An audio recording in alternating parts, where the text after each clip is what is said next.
Hey Kyoto, what are you looking at? There's a roasted pig on my lawn.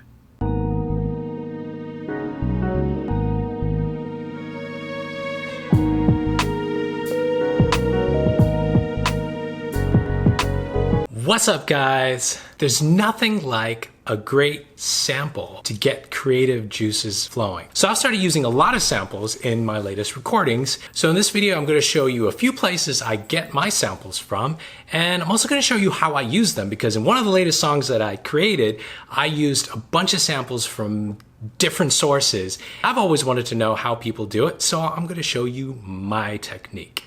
One of the sources I use is archive.org, where they have public jazz songs. So I usually search for things like 1930s jazz.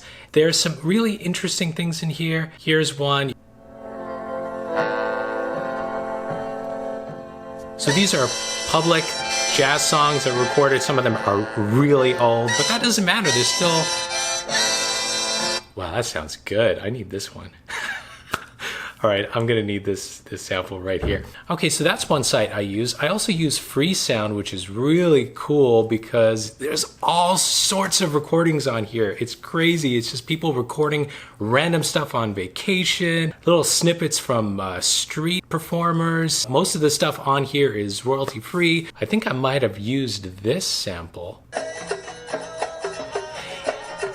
So on one of my recent vlogs, actually it was a travel vlog that I created on my trip to Morocco, and I was looking for some Moroccan sounds, some Moroccan music, and I found somebody who recorded people performing songs in Morocco. The quality is sometimes not that great, but if you do a little searching, who knows what you can find.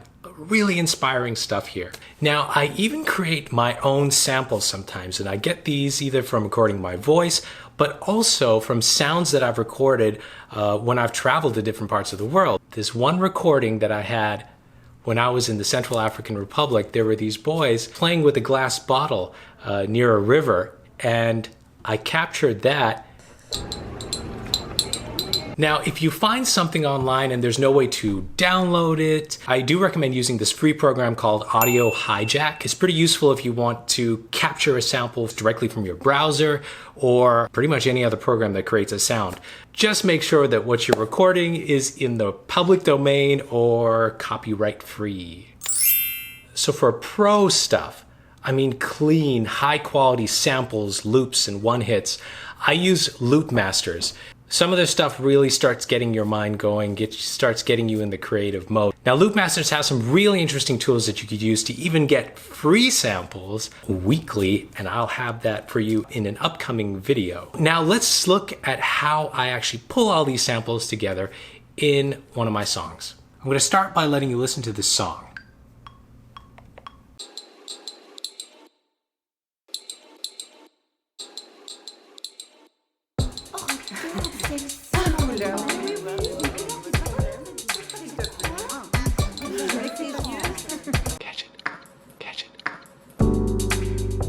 À la prochaine, non? Oui, oui, je te rappelle. Bisous, chaton. Oui, oui, je te rappelle. À la prochaine, non? Oui, oui, je te rappelle.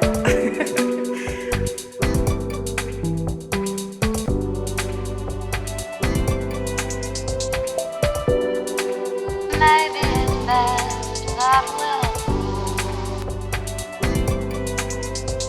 All right, now let's listen to the individual samples. The bottle sound. So that sound, as I said before, I took from a field recording when I was in the Central African Republic and I saw these little boys playing with the bottle. And I just loaded that into the simpler in Ableton, and then I can play it. The next sample that you hear in the song is this one. Now that sample, I took the entire thing from Freesound. The third sample I want to talk about is the man that you hear speaking in French. And there's a woman as À la well. prochaine, non? Oui, oui, je te rappelle. Bisous, chaton. First one, the man speaking in French, is actually Bradley Cooper. Alan, stay still. You get it? Doing an interview on YouTube. I put it into simpler, sliced it up. Scénario qui est bien, ça. Oui, j'ai envie, mais j'ai jamais allé là-bas. Oh, maintenant c'est Vincent. All right, then also in the song you hear vocals. Maybe it's best that will. That's Annette Hanshaw, a singer whose songs are now in the public domain. All right, great, good job, good. So from Loop Masters I used this. Okay, so what about all the other sounds that you hear in this song? I use the equator sound. So this sound is the rich metalon from the equator plugin. There it is, rich metalon. And I also use the equator for the violins that you hear. This is actually using the solo strings on the equator plugin, and I played that with the keyboard block. All right, so I hope you found that interesting. I want to know, where do you get your samples from? I'm always curious as to where people get samples. I know some of you are actually sampling vinyl, which is cool, but there's so much stuff available on the internet. And even if you don't do that, inspiration is everywhere. Go do some field recording outdoors or record things around your house and make the music you love. If you like this video, hit the like button and subscribe, and I will see you later. Let's go.